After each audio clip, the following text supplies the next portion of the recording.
কাতলা মাছের খুব সিম্পল একটা রেসিপি শেয়ার করছি, ক্ষীরোদ কাতলা। তো তার জন্য ফ্রাই প্যানে প্রথমে তেল দিয়ে দেব মাছটা ভেজে নেওয়ার জন্য। রিফাইন্ড অয়েল দিলাম আর দেব 1 চামচ ঘি। এই ঘিয়ের ফ্লেভারটা কিন্তু এই রেসিপিতে ভীষণ ভালো লাগে, একবার অবশ্যই ট্রাই করে দেখবেন। তো ঘিটা যখনই গলে যাবে তখন নুন মাখিয়ে রাখা মাছগুলোকে এখানে ভেজে নিতে হবে। এই রান্নায় কিন্তু হলুদের ব্যবহার একদমই হয় না, তাই মাছে আমি 10 মিনিট আগে নুন মাখিয়ে রেখেছিলাম। তো মাছগুলো হালকা করে ভাজা হয়ে গেলে উল্টে দেব, যাতে আর একটা পিঠও ভালো মতো ভাজা হয়ে যায়। তো সমস্ত মাছগুলোকে এইরকমভাবে ভেজে নিয়ে তারপরে তেল থেকে ছেঁকে তুলে রাখতে হবে। তো মাছগুলোকে এবারে ভেজে তুলে রাখছি একটা পাত্রে।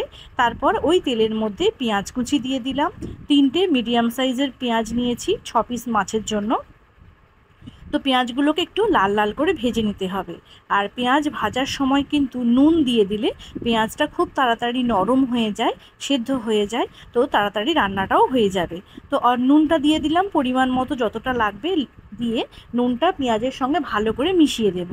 তারপর ঢাকা দিয়ে 2-3 মিনিট ফ্লেমটাকে একদম লোতে করে রেখে দেব, তাহলেই দেখবেন পেঁয়াজ নরম হয়ে গেছে।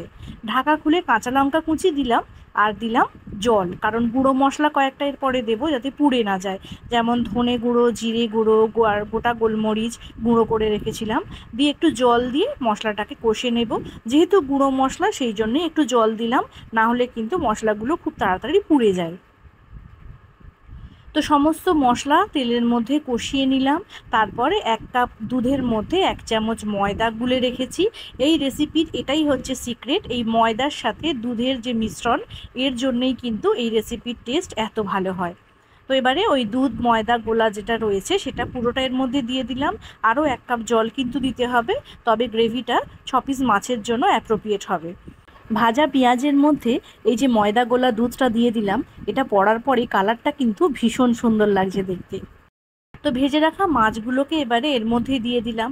দেখতেই পেয়েছেন কত কম সময়, কম উপকরণে, কোনো রকম বাটা মশলা ছাড়া সুন্দর একটা সিম্পল রেসিপি কিন্তু আপনাদের সাথে শেয়ার করলাম, যাতে আপনারাও এইভাবে যখন হাতে সময় কম থাকবে এইরকমভাবে রেসিপিটা করে খেতে পারবেন। তো ঢাকা দিয়ে মাছগুলোকে একটু ফুটিয়ে নেব, আর 2 মিনিট পরে মাছগুলোকে একটু উল্টে দেব। তারপরে এর মধ্যে দিয়ে দেব গোটা গরম মশলা গুঁড়ো করে রেখেছিলাম।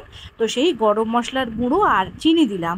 চিনিটা আগে দিলাম, তারপরে গরম মশলার গুঁড়ো একটু দিয়ে দিলাম, দিয়ে ভালো করে সব কিছু মিক্স করে দেব। ব্যাস, রান্না কিন্তু এখানেই শেষ।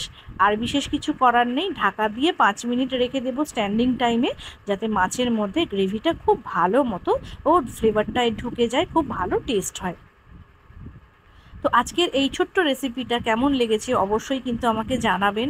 আর এবারে তো সার্ভ করে দিতে হবে গরম ভাতের সাথে, বিশেষ কিছু লাগে না যদি এই রকম একটা সিম্পল এবং চটজলদি রেসিপি হয়ে যায়। তো আজকের রেসিপি এখানেই শেষ করছি। আর ভালো লাগলে লাইক করবেন, আর এরকম রেসিপি আরও দেখতে চাইলে চ্যানেলটিকে সাবস্ক্রাইব করে পাশে থাকা বেল আইকনটিকে প্রেস করে দেবেন। তাহলে যখনই আমি নতুন নতুন কোনো রেসিপি চ্যানেলে আপলোড করব, তার নোটিফিকেশান আপনার কাছে খুব তাড়াতাড়ি পৌঁছে যাবে। আজ তাহলে এখানেই শেষ করছি, আবারও ফিরে আসব নতুন কোনো রেসিপি নিয়ে। ততদিন সবাই ভালো থাকুন, সুস্থ থাকুন, ভালো খান, ভালো খাওয়ান।